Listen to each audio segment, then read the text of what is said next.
Hello and welcome to Policy Watch. This week, our focus will be the BRICS summit recently concluded in Durban. The BRICS bloc has been in existence for 5 years now, and despite being written off and by critics and naysayers, it is growing in influence.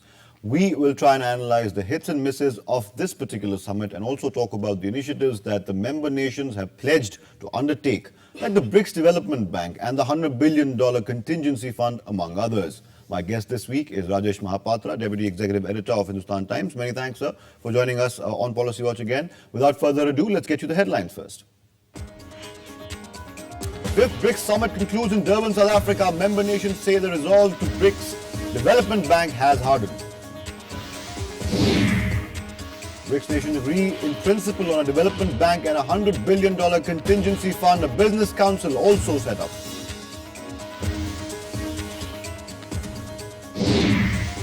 And Manmohan Singh and Chinese leader Xi Jinping meet on the sidelines of the summit. Jinping says that common development of both countries is crucial for the world economy.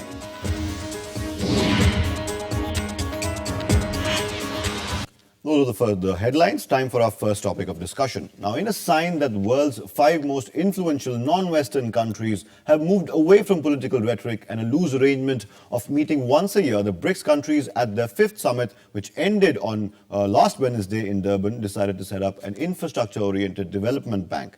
BRICS nations also decided on a $100 billion contingency reserve arrangement to tackle any financial crisis in the emerging economies. We filed a report. Take a look. Decided to enter formal negotiations to establish a BRICS-led new development bank based on our own considerable infrastructure needs. This came as the key focus as leaders of BRICS group of major emerging economies, Brazil, Russia, India, China and South Africa, announced the founding of a BRICS development bank.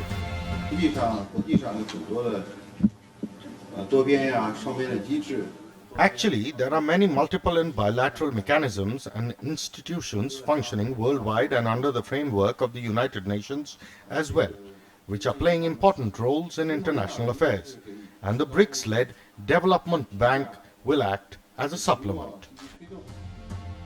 Officials had said BRICS states aim to inject an initial $50 billion into a new infrastructure bank, but there was a disagreement over whether each should contribute $10 billion or if contributions should vary by the size of the economies. The establishment of a new development bank is feasible and viable.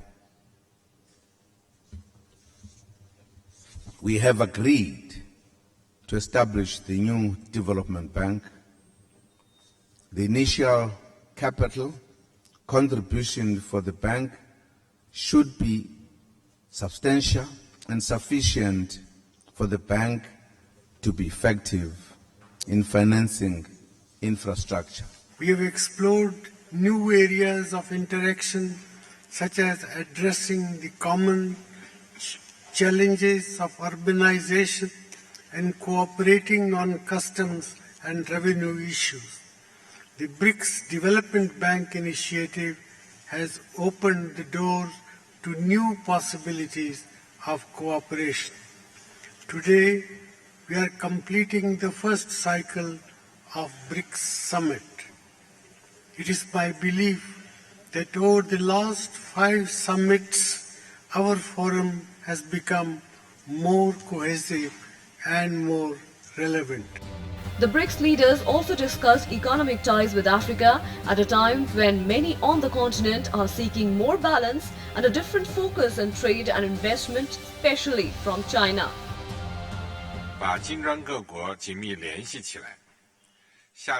We should forge a strong bond among BRICS countries to building this partnership and work hard to push forward our cooperation in economy and trade, finance and infrastructure, personal interflow and other fields. We need to move towards the goal of integrated markets, multi-tiered financial network, connectivity by land, air and sea, and greater culture exchanges. We should jointly support Africa's efforts for stronger growth. Another important meeting on the sidelines of the summit was between China's new leader Xi Jinping and Indian Prime Minister Manmohan Singh. Xi made a pitch for India and China to boost military contact and deepen trust. He also called for both countries to arrive at a mutually acceptable solution to the border dispute as soon as possible. The state Xinhua news agency quoted him as saying, Wednesday's remarks are the first detailed comments by China's new leader who took over as president on March 17 on how he plans to take ties with India forward. The comprehensive story on the summit. Now time for a comprehensive discussion on the summit. Rajesh, numerous announcements in this big summit, Durban. The plan for a contingency fund about a corpus of about $100 billion, the development bank as well, numerous other announcements as well, the business council as well. But there has been one constant refrain, and that has been that it still fell short of expectations. Would you agree? Well, I think I've said it before. The entire BRICS effort has to be seen as a work in progress. Yeah. And it has to be grounded in grounded amidst certain realistic and pragmatic expectations. And I think that is how at least leaders of these countries and diplomats, bureaucrats, other negotiators or facilitators, that's how they have looked at it. And I think that's the right way to go about doing it. The third thing that has often been said, that this is something that falls in an aspirational space. To that, my response is, unless something falls, it's always first aspiration, then you play imagination as to how to meet that aspiration, and then, of course, then you go along and achieve. But if there are no aspirations, then there won't be imaginations, and there won't be any movement toward achieving them. So, to that extent, I would like to look at it that it's a work in progress, I think, and the progress that is being made has been reasonably good. The progress that is being made is a progress in the right direction. There are several hurdles that will come its way. There are several inherent drawbacks that this grouping has and would require to find a way around it to go forward. But in terms of what happened in Durban, well, I think the takeaways are a lot more pleasing than what may have been missed out.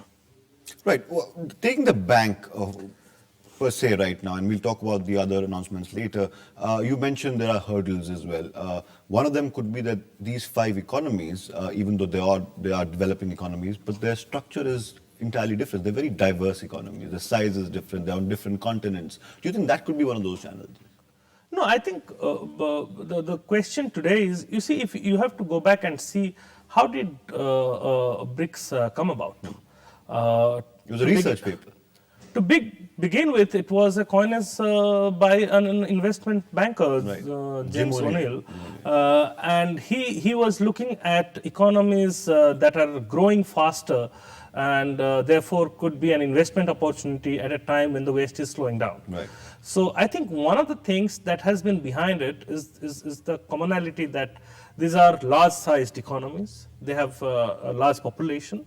They are fast-growing economies, and they are diverse economies. They are not a single commodity, or they are not only export-dependent or something else like that. They are fairly representative of all kinds of economic activities that go on, and so that's the large common thread. 2, these have matured political systems and administrations. I think that's a very important thing. These have stable political order, and that's why they have come about.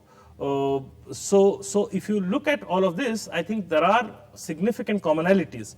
However, and most of these commonalities play out in the economic arena. Of course, when they began interacting more and working together more, let's say 7 or 8 years ago, maybe all of them were moving in a same trajectory. Today, when we see maybe India and Brazil have slowed down a lot more than what has happened with China or South Africa. But clearly, I think as an economic grouping, there are enough commonalities to make them a grouping of the kind that they aspire to be. Right. Raj, we'll take a small break right now. We'll come back after the break. We'll keep talking about the development bank as well as the contingency fund. Lots more to come on the other side of this break. Stay tuned. Welcome back to Policy Watch. We're still talking about the Durban summit of the BRICS countries, and Rajesh Mahapatra is still with me. Rajesh, the idea of a development bank, a BRICS development bank, people say it could be, completely in competition with, say, the World Bank or the IMF, and it could become, perhaps, if it does, as and when it does come, for developing countries, for infrastructure as well. Do you think it has the potential to be the sort of game changer it's made out to be? Well, it does have the potential to bring about a lot of change, a much needed change that may not, in today's context, may not get addressed by the existing multilateral institutions that we have, namely the International Monetary Fund and primarily the World Bank. Now, I don't buy this argument that the BRICS Development Bank would be an institution that will run parallel or counter to what you already have by way of Bretton Woods. It will not be, and it should not be. The reason why I say it will not be, because I think there is enough. The reason why there is justification, independent of what is happening today, there are arguments that the IMF and World Bank are too focused on the Eurozone crisis, and the Eurozone crisis is not going to go away. That in the past, when we have had the Asian financial crisis, we spoke about an Asian bond market, we spoke about an Asian multilateral institution that could be Asian version of IMF. These things didn't happen. There has been talk that these things didn't happen because the West didn't want them to happen. Well, times have changed. I don't think, there have been comments in the Western media about as to how this is a challenger to the Bretton Woods system. I think the world financial system and the world economy has enough problems to be addressed by more than 3 or 4 multilateral institutions, and they will all get their space. So that's one logic, that while the World Bank and IMF remain focused on Eurozone and will likely remain focused on the Eurozone and other developed problems of the developed bloc, you need something which will have to sort of address the needs, development needs of the vast developing bloc, and within the developing bloc, it is not a homogeneous entity. There are countries which are growing fast, there are countries which have developed capacities, there are countries who need to be helped with capacity building. So I think there is a great deal of space for a development bank, and that is a justification that comes independent of what World Bank's or IMF stance may have been towards the needs of developing countries in today's context. Right. When we talk about the bank, there are apparent problems are when the Durban summit was going on, and this is going by media reports themselves coming out of Durban, that there was no convergence on, everyone has enough cash to put into the bank, but how will they distribute it to those who need it? What is going to be the corpus individually? Who is going to invest how much? The Chinese obviously have more money than everyone else, even Russia for that matter, and someone I think mentioned that $50 billion split 5 ways is going to be nothing to the Chinese, but it's going to be something to the South Africans, for example. Yeah, see, these are problems that will come up, because these are problems linked to certain basic asymmetry that exists within the group. Within the group, you have a country like China, whose capacity to contribute would be a lot more pronounced than any other member of the group. And any country, your Bretton Woods system have been based on that. The ones who made the most generous contributions had a bigger say. Absolutely. So there would be this fear that what kind of a say that China would like to have, and how is this asymmetry that is within the group is going to play out even in the bank's functioning. The good part is that all the members agree that they need to discuss and resolve. And there are areas where they agree, The larger principle, none of them have debates over that. It will take time, and it is not going to be easy. You are right, and also it is coming at a time when some of the member countries, they may not be in a good shape. As we speak, for instance, in the India's case, we had reports coming in yesterday where our current account deficit has hit record 6.7% of GDP. It's also a time where some of these member countries are facing multitude of challenges. Absolutely. Now, those challenges should not hold them back. In fact, those challenges, in a way, also present you with an opportunity to engage in some of these things, right, wherein you can leverage the synergy that exists among these 5 large economies, and not only address some of the problems that some parts of the world economy is facing, but also can take help to address some of the problems which you may be facing within your territory. Right. Raj, another small break. After the break, we'll explore a slightly different angle on why the Western media, and you and I have talked about this before, why the Western media seems to be writing off the BRICS Development Bank and BRICS as a whole, even before the Development Bank hits the rails. After the break, Policy Watch will discuss another angle coming out of Durban and the BRICS Summit. Stay tuned. Interesting discussion coming up next. Welcome back to Policy Watch. Leaders from Brazil, Russia, India, China and South Africa approved a $100 billion fund to combat currency crisis while failing to reach an agreement on financing for a development bank. The member countries have long accused international banks like the IMF and the World Bank of not doing enough to address underdevelopment. Also, they say that the Western governments exert too much control over the way they are managed. In spite of positive vibes coming from the BRICS 5 leaders and the host of initiatives agreed upon by the member nation, Western media has been surprisingly prickly about the mortar that's beginning to glue together the BRICS, so to say. Even as the BRICS leaders were finalizing the draft of the new bank, reports in the Western media were busy trying to write off the venture even before it started, constantly hammering home the point that the bank is doomed to fail. Rajesh, why is this attitude in the Western media that forget BRICS as a whole entity, as a bloc, the Development Bank particularly, that has gotten really negative reports even during the Durban Summit. I wrote the Wall Street Journal, I read the Washington Post as well. None of them had flattering reports. Well, the Bretton Woods system were used and have been used to sustain a certain global economic order and a global political order that comes with it. So when you talk of a development bank, and those who have grown up in those paradigms would tend to look at it as this is a move that is trying to reinforce or alter the current global economic order.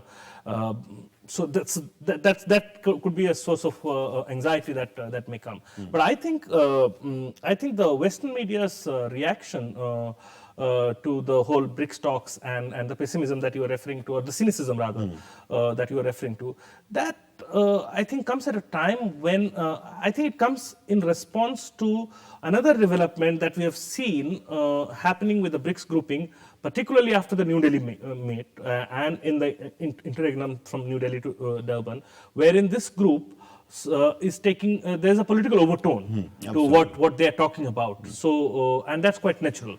So they would like to take on certain political views. They have spoken about Syria, they have spoken about Iran, the centrality of the UN system.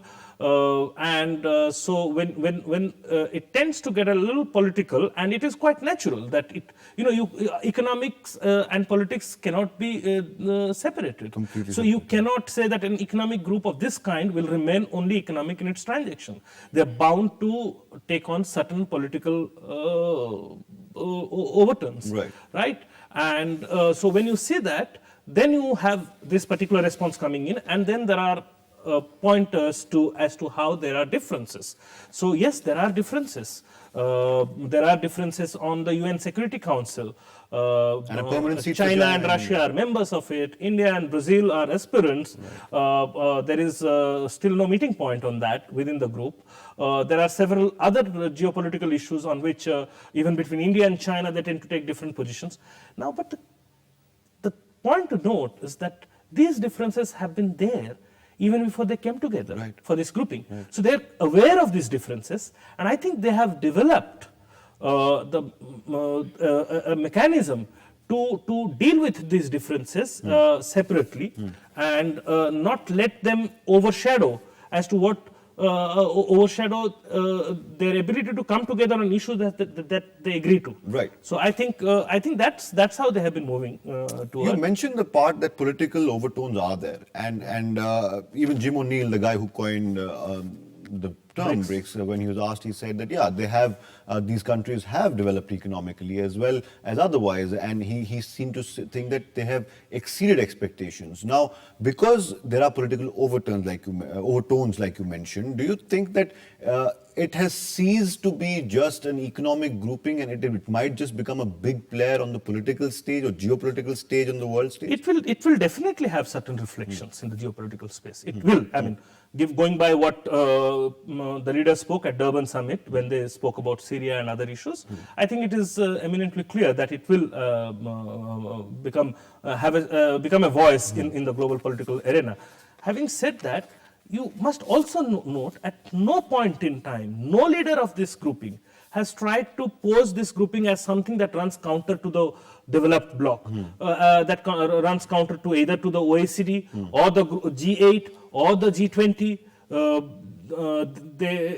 Nobody has, despite everything that goes between China and US, you not say anyone has suggested that this could be something which could rival the US's supremacy over the global political order. I think they have been very careful and mature.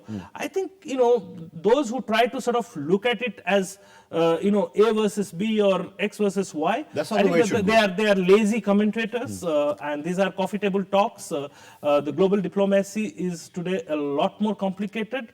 There are too many wheels within the wheels, and you just can't look through one prism to come to such conclusions. One last question, Rajesh, on this. If you were to give me the biggest takeaway, in your opinion, that came to your mind, that came out of Durban, apart from the BRICS Development Bank and the resolve has been hardened, what would that be? I think these countries have come out of the shadows of underconfidence and are today saying that we want to have a bigger role in world affairs. We should have a bigger role in world affairs. We are capable of having a bigger role in world affairs. And they're demanding they do. They are no longer in the protesting bloc against discrimination by the West. So they're ready to stand up and be counted. They are willing to take the lead. Absolutely. On that note, Rajesh, we'll have to end our show. Many thanks, Rajesh Mahapatra, for joining us on Policy Watch. That, of course, was our show this week. We had only two stories this week because of the BRICS Summit, of course. We discussed, first of all, the BRICS Development Bank. Sounds like a good idea. Of course, there are diverging points there, but member countries have agreed to work towards it. More deliberations. India and Russia have asked for more deliberations, which is a good sign, of course. And as and when it comes, it doesn't really have to run parallel to the IMF or the World Bank. And like Rajesh said, it doesn't really have to do the same job that the IMF and the World Bank has done. As for the other angle that we discussed with Rajesh Mahapatra today, what the Western media, why is it so prickly about it? Why? Because BRICS, the member nations of the BRICS are suddenly coming out of the shadow of underconfidence and coming out and standing and being counted, and they're going to demand their fair share of a role in geopolitical affairs, economic affairs, and world affairs as a whole. It remains to be seen, though, however, when the next summit happens next year, what more can they do really, and will there be any convergence on the bank and the contingency fund? That remains to be seen. That's all the time we have on Policy Watch this week. Till next time, Athar Khan saying goodbye, good night, and thank you for watching.